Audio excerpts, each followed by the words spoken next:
How to delete your Facebook page permanently. Hi everyone, welcome back to our channel. I'm Bimu from App Guide, and in today's guide video I will show you how you can permanently delete your Facebook page. But before we get started, if you are new to our channel, make sure to leave a like and hit that subscribe button.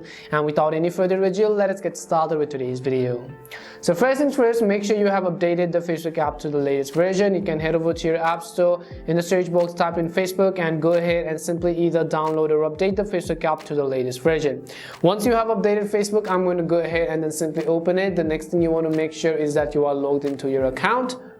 Once you are logged in, you can see this is how the interface is going to look like. First of all, let me just go ahead and switch to a darker theme. Now once you're on the home page of your Facebook app, what you can do is right on the top you can go to this flag icon in order to access your pages menu.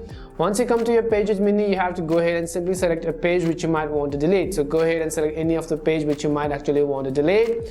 Once you select a particular page, you'll be taken to the dashboard of that page, and what you want to do is on the very top right hand side you can see this gear icon. All you have to do is simply tap on this gear icon and go to this option which is general, which is at the very top of the screen.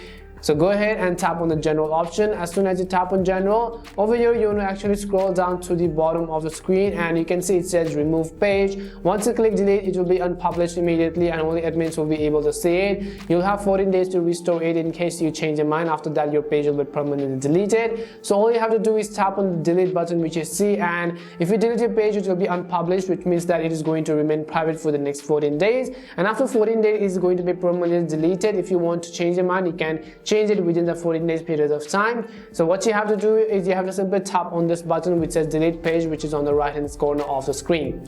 Once you've done that, your page will be successfully deleted, and this is the way on how you can delete your Facebook page permanently. We hope the video was really helpful, and if it did help you, make sure to leave a like and subscribe to the channel. If you have any more questions, queries or doubts, simply also make sure to leave them down. Thank you very much for watching, and see you soon in our next video.